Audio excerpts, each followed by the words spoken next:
we've been getting so many new engines lately. Like, what the heck? They're all so weird. Let's go.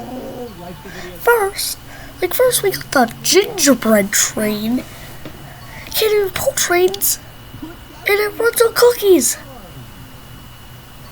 it not care? It didn't say light it on fire, so I'm just gonna leave it like that.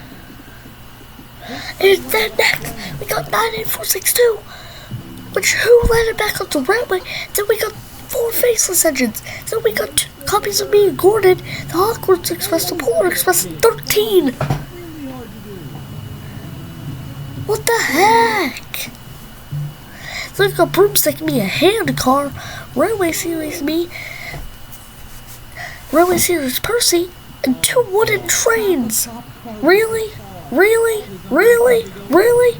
I can't take this anymore. I'm done. Bye-bye.